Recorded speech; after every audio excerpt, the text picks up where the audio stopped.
I'm glad you could come on this somewhat sunny day instead of the slush pile we had last week. The theme was touch, so I came up with this somewhat connected title, Grasping the Intangible Through Experimental Comics, which is just a fancy way of saying, did this just go off? Oh, there we go. Fancy way of saying, what can comics do that maybe nothing else can do? One such thing I've tried to do is capture time. Whoa. Slow down time, maybe condense time, or remember a moment in time with comics. And so this memory comic I made is like a tiny time machine traveling back to my birthday, September 23rd, 2020. And I wanted to take you through that because it was a time that I enjoyed, like a different way to try to capture something besides a series of photographs. I had run away to the Sou'wester. Does anybody know the Sou'wester? I hope. Please look them up. Yes. It was a solo retreat that I had convinced two friends to also come with me and get separate trailers, but after lockdown with my partner and teenager, a trailer felt very solo. And I just kept this paper out on the table, and during the day, just almost every hour, ran over there to make one more panel and put down like anything that was happening. So it was definitely started with rain, bam, 7 a.m., nature's alarm clock on the roof. 8 a.m., I put some Billie Holiday on to go with the hammering rain on the roof, which I thought paired well with my breakfast, red marmalade on a biscuit. Messages started pinging on my phone. 9 a.m., I ogle the art of Hilma af Klint in my new book that I had just gotten myself. 10 a.m., dance party of one. There's not much room. I was creative. 11 a.m., mom and dad called. 12 p.m., wash dishes, make lunch. I believe that was sliced mushrooms. 1 p.m., plum cake delivery from M. 3 p.m., more phone calls, more birthday wishes. 4 p.m., the rain is absolutely like hundreds of bullets on the roof. There's a metal roof. No more phone calls. To combat the noise of the thunderstorm, I crank up the music of this Swedish punk band I just now discovered, Kleenex Lilliput. Anyone heard of them? They're pretty great. They seem to have made their own costumes with corrugated cardboard, which I appreciated, so I painted the album cover. 6 p.m., I can't take the noise anymore, actually. I ask about other options, and the Sou'wester kindly installs me in the upper lodge. So at 7 p.m., I schlepped all my things, had dinner at 8. 9 p.m., checked email, even though I vowed not to. 10 p.m., definitely avoided the news, book in bed, Remedios Varo, letters, and writing. It's one of my favorite artists. So I should be honest about my underlying agenda today.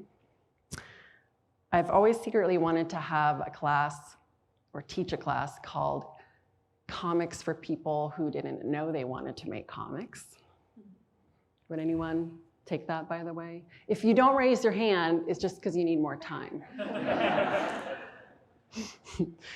Anyway, this talk is kind of like a small version of that.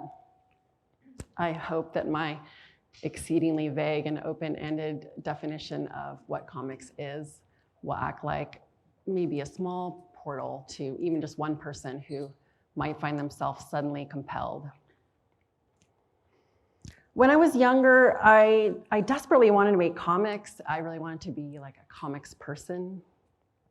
I mean, have you met these people? They're like instantly familial, very personable. I wanted to be one. But I looked around in my brain and there was a slight problem in that I had sort of 0 plot lines laying around, also 0 characters, also no ideas for dialogue. I thought maybe I should make comics. But I was getting pretty annoyed at missing out on this kind of fun, so I began to strategize. I wondered, how might comics convey something other than a plot? How might they become a tool? Are there any problems I could solve with comics? So let's define some things. This is my own idea of comics. I thought, essentially it's you shoving moments into tiny shapes over and over. Now, experimental comics, I wanted to define further for myself. I decided plot line, optional, length, open-ended. Characters, they could be unclear. They might be silent, maybe absent. Very loose definition. A thing happens on the page over and over. Okay, I stand by that definition. I'm hoping that by sharing these experiments, I might liberate any others who might have had some obstacle between themselves and becoming a comics person. I'm going to mention a few influences. I always like to hear what other people are looking at and what's fueled, the things that they do. So this is just a few books that I have pulled off my shelf the most frequently. Each one of these artists and storytellers basically helped me out by breaking some kind of fundamental rule of traditional comics. And that gave me permission to set my own rules. Brecht Evans is like a very good surrealist. A lot of times he'll just liberate characters and events from the boxes. Maybe they're just free-flowing across the page. Decker is a South American artist. Boy, I don't know how to describe him. He's random, and he kind of mixes fiction with nonfiction. I like that. Peter Siss, probably many of you have heard of him.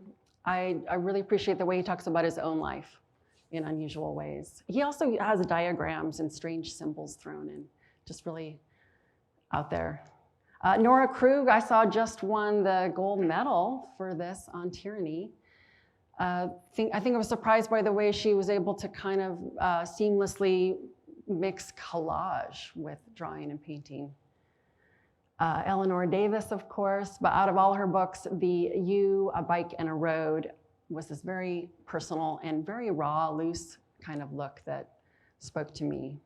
And then for a long time, Yumi Sakugawa and her Your Illustrated Guide to Becoming One with the Universe was also something that I thought broke a lot of rules in a wonderful way. So a bit about my background. I often publish graphic novels and picture books, some of which use paneled format storytelling. You can find these online or up here afterwards if you want to peruse.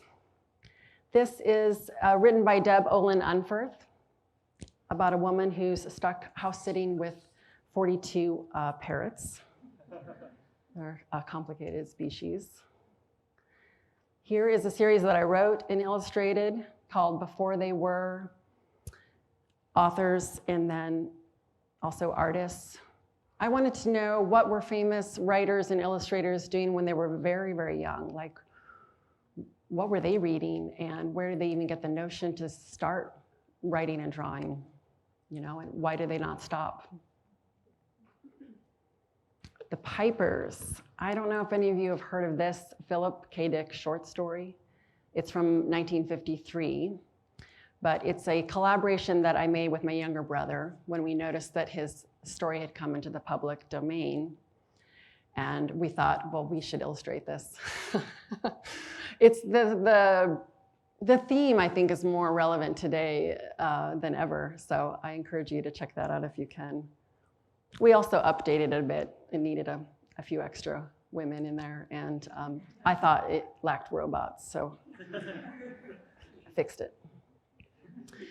This is a true story written by Alice B. McGinty about the 10-year-old girl who was responsible for naming the planet Pluto. It is a planet. We're clear on that, right? And paneled format really helped here because it's such a beautiful tale of what happens when, well, just featuring a young person's idea and what happens when adults take those ideas seriously. However, the plot is a bit lacking in that there's like a letter mailed, someone waits to hear back, another letter is mailed. So I made action sequences going down the cobblestone roads and brought some excitement that way. Here's my most recent book with Fantagraphics. That was a real dream to work with them. It is a book about life drawing, but I decided to add some narration, like what am I even thinking about while I'm there doing this over and over again for years. And then it quickly became a book about like hard things. Why do we do them? Why do we keep doing them? And that was like a real joy to put together. Then if any of you know local professor, poet, author, Justin Rigamonte, anybody? Yeah. This is a wonderful, wonderful book that he wrote for pregnant mothers called My Little Blueberry. And so we collaborated and I got to paint cute fruit for weeks, maybe the highlight of my career. Actually seeing people take photos of their little babies, like all these little fat bald heads, like staring at my book is like pretty great. Then about to come out in just a few weeks, this is written by Greg Neri and it's about Christo and Jean-Claude, the environmental artists. I said yes, of course, because I had just really, the moment I heard about their work, I guess I felt somewhat changed, you know, which is the point of what they do. Then I realized it was kind of a ridiculous task to try to take those large scale things and shove them in a book or even smaller panels within the book. But it was a real interesting process. At least I had the author's help and an editor and an art director as well. This just shows a few of the pictures where, I think it's the cool thing about a book telling this is that there's the chance to show it in process. You know, we've got all these photos of what it was like when it was, you know, emerged finished, but you know, there was a lot of tedious days of pulling fabric and tying little knots and all the arguing they had to do with public officials to even get permission, a large part of their art. And then sometimes there was a moment that was impossible to literally illustrate, like the passing of time and their collaborative nature. One of them passed before the other, but all of the ideas were written down and carried on. So this will be out in the world soon, but you can pre-order it now. So moving on to experimental comics. This is me getting into that somewhat recently, like over the last 7 years.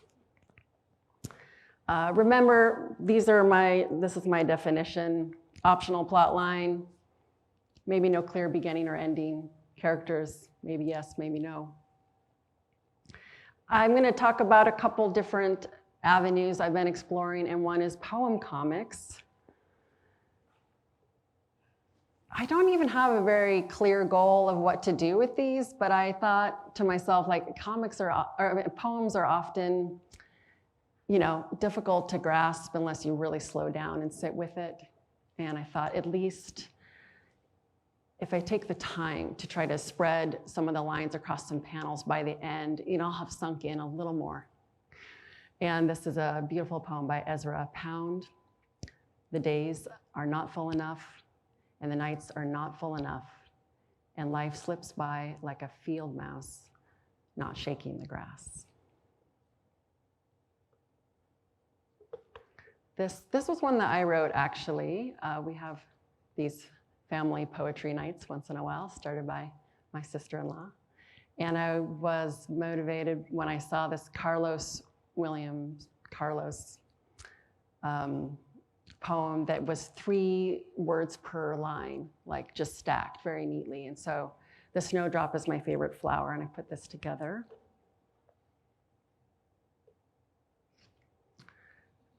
Here's another one called Evening by Elena Guru, Russian poet.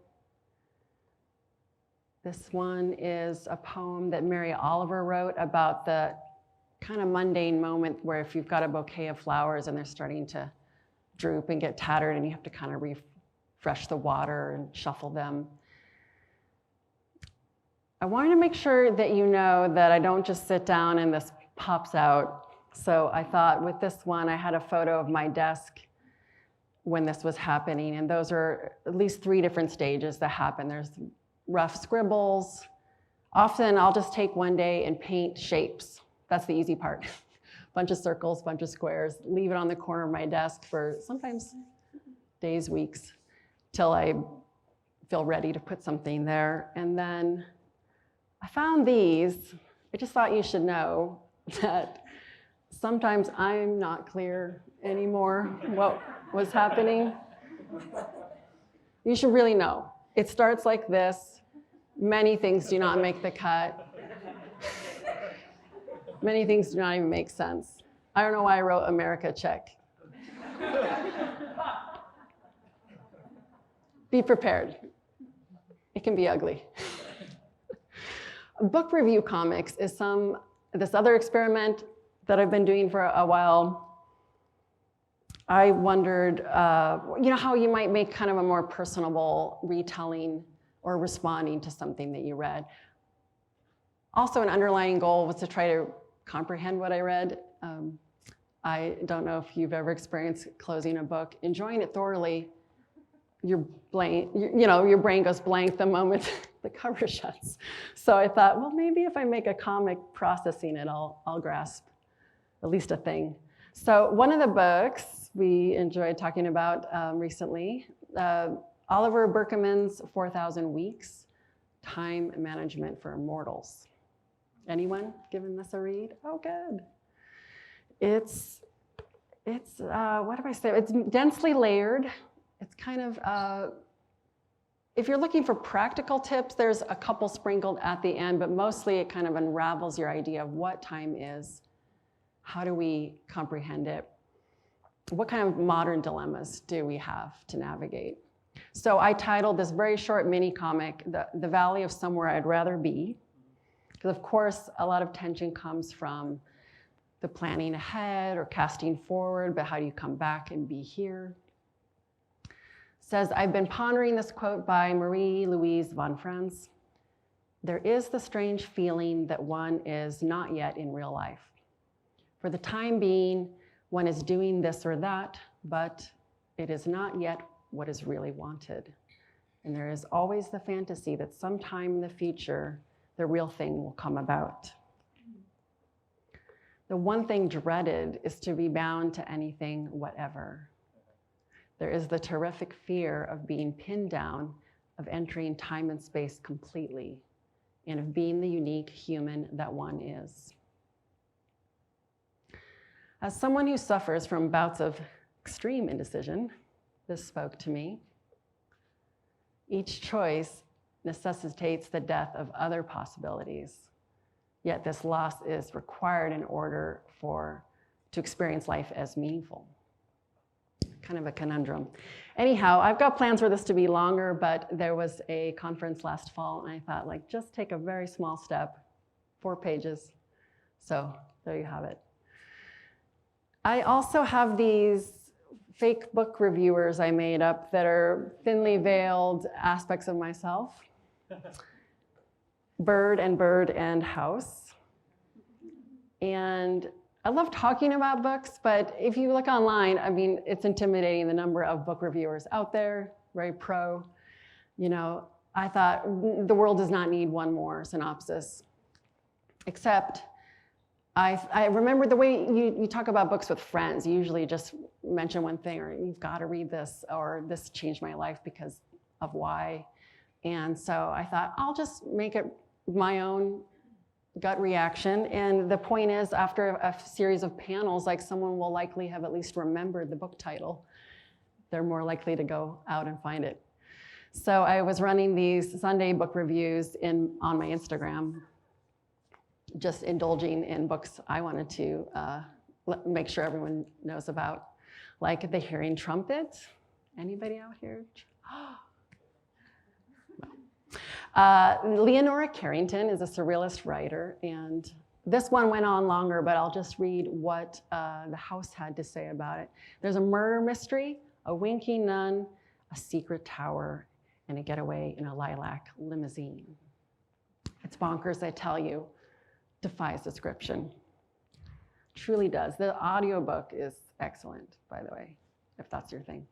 So sometimes I spread them across a series of panels, sometimes only 2, depending on how much time I had.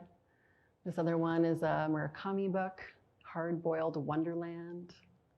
Anybody enjoyed that one? Okay. Sometimes I took the opportunity to redesign the cover the way I would have wanted to see it. This is my favorite Peter Siss book, The Conference of the Birds. The house is saying, you birds just like to read about yourselves. He's kind of the absurdist. This turned into a regular series in Illustrator magazine, so every issue has a different book reviewed by these characters.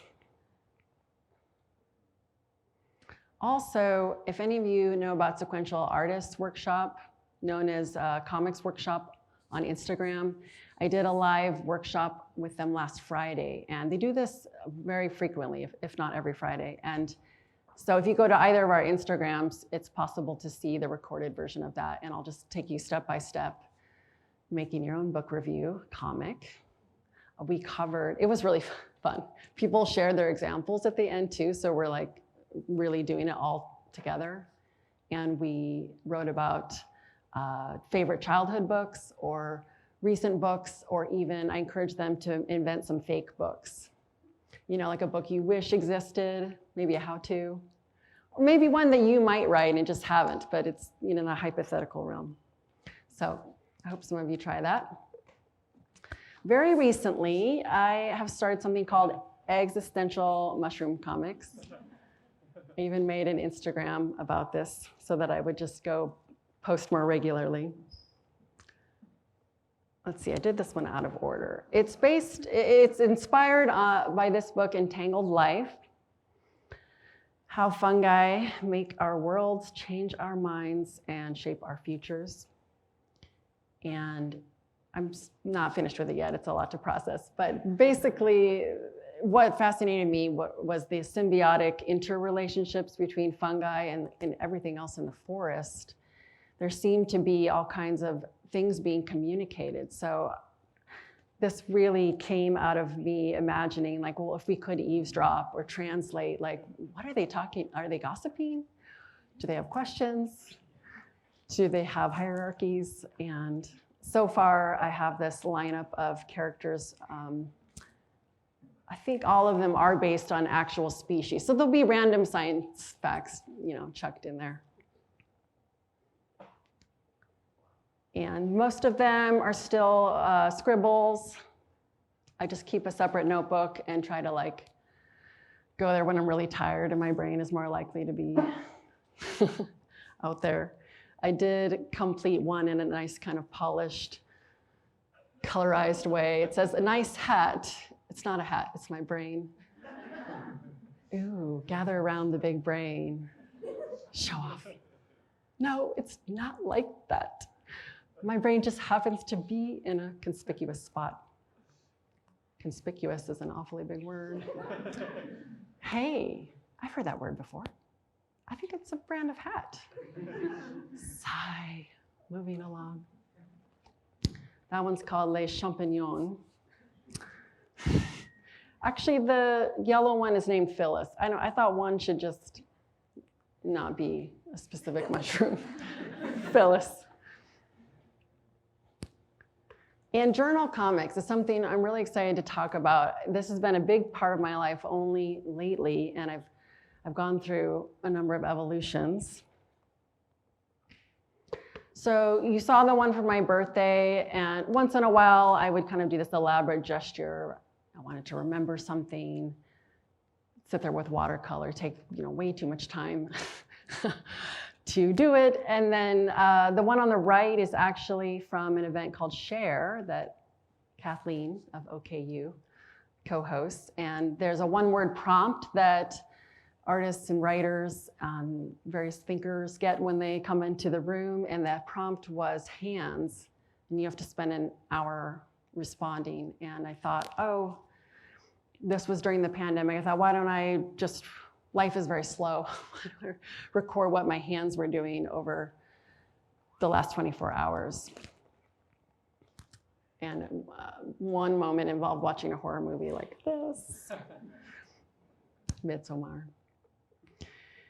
So I thought, okay, that's not sustainable. I'm not going to do that every single day, maybe a couple panels. So one morning I wrote this and painted these little circles. It says, my to-do list hovers in my mind like the elephant in the room I'm ignoring. I'm busy riding the waves of Brian Eno's small craft on a milk sea. I used to fantasize about being lost at sea. But realistically, who has time for that sort of thing? Okay, still even with that lower bar, I was not doing that very often. So I started these mood portraits, and I thought, well, if I kind of pre-paint this circle shoulder shape, lots of them on a big piece of paper, and then every day or every several days, just take a moment to sit down, make kind of a pie chart, what is even going on in the moment, feelings, thoughts, symbols. Then over a week or a month, it was interesting to have these snapshots of inner states, which I do that repeatedly, but still not every day.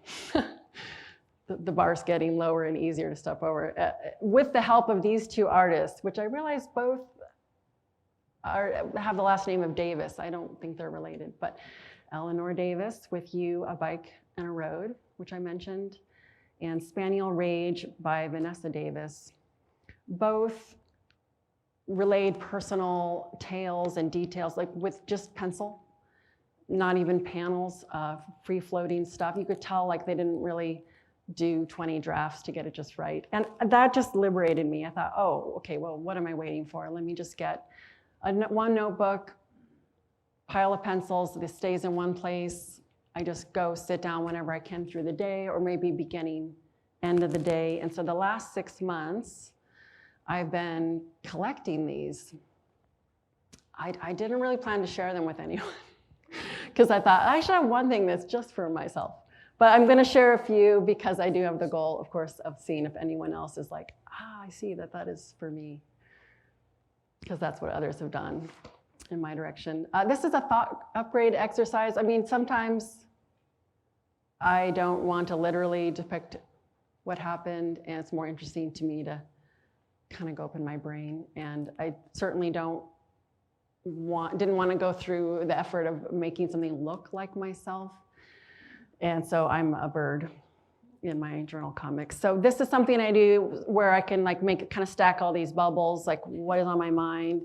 Then it's fun to make another version, like what I'd rather be focusing on. On a good day, I'll even put that on a sticky note and like leave it around the house to remind myself. This is a day we all went through in December, snow, which we knew was coming, and I just didn't prepare in all the ways I wanted. You know, there's that moment of complete stasis or entropy where all of your plans were a joke, came to a halt. I didn't have enough cheeses in the fridge. I wondered if I could make some kind of experimental cookies. I was listening to Eartha Kitt. Sometimes just a few details though, and the whole day comes back to you. A lot of them are free floating across the page. I'm still talking about books.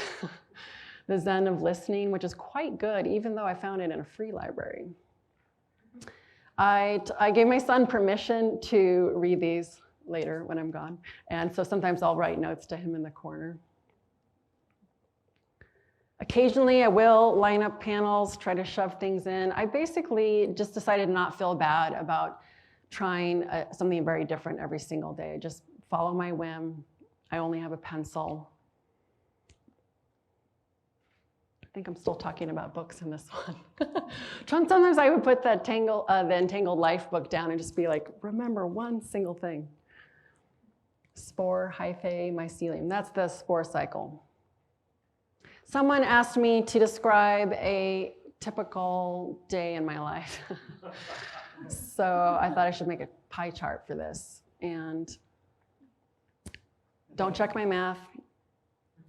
Socializing, avoidant behavior, these are interchangeable. The rest is mostly accurate. Then I thought, well, why don't I do kind of like a hourly comic throughout the day, but I'll make the idealized version, like on a balanced day. It starts with me up early, I make tea, I get back into bed with a book, then try to write about it. A lot of pillows involved. You can make yourself get up if you promise to get really comfortable immediately. Then up at 8, quick yoga, so I remember that I have a body. This age, I'm like, wow, my joints work one more day, that's cool. Then I try to draw memoir comics about yesterday before I forget too much detail. This could be 5 minutes, it could be an hour if I get carried away. I do think chocolate is the best thing to have for breakfast, if you needed permission to do that. Rapid email, I'm really good about using the snooze button for anything non-urgent. So you just don't even look at that. Does anyone else snooze button on it? Yes. I don't know what I did before I became aware of this.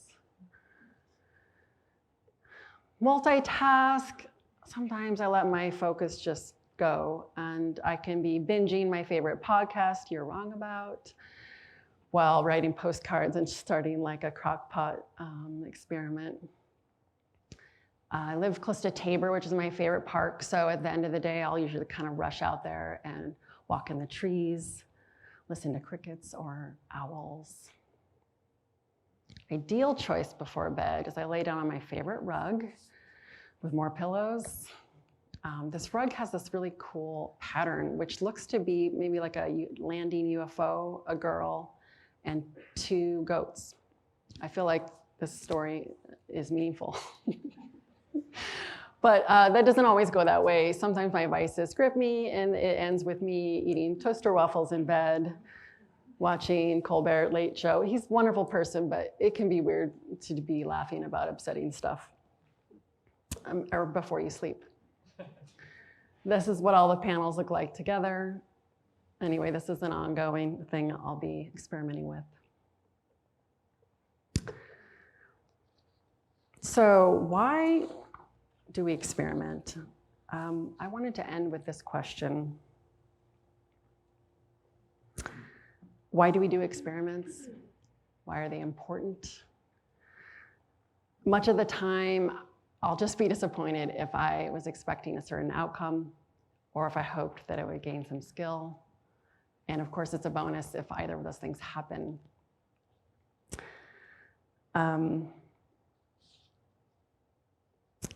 But experiments, are often hard, and I do believe it's important to try hard things. I've seen over time that experiments will change the next thing that you undertake in ways that you couldn't possibly have predicted. So when I managed to remain in that stance of curiosity and surprise with kind of a loose grasp on the control panel, then I just enjoy the ride more. So we're going to do an experiment right now involving all of you. You might have noticed these bowls of questions, answers that are not connected. And we're going to pair them together, see what happens. This is based on a game that the Surrealists used to play, which I often make happen in my household and try to get other people to do. And I'll warn you, like 2/3 of the time, they make no sense. It's just absurd. But 1/3 of the time, they magically link up. And then something really profound might come out, or poetic, or kind of hysterical. So we're gonna see what you came up with. Question, answer. Oh, this one's sweet. What is the meaning of life? Someone would have to ask this. Well, it's simple. Home. I'm gonna cry. Okay, what else? Here we go again. Q. A. Here we go again. These are very poetic. What's the best way to enter this building? Shouldn't we be asking how to leave? Anyway, choose joy.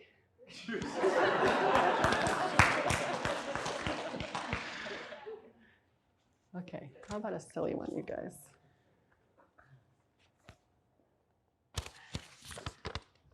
What did you eat today? Besides donuts. The ocean? Wow, seafood for breakfast. How about that? Something on the very bottom. We'll have a normal Q&A next, but then after that, I would encourage you to come up here and make your own combinations. You might find some real new direction. Oh, good. Here's a silly one. What is your shoe size? Ask again later. It's not a good time.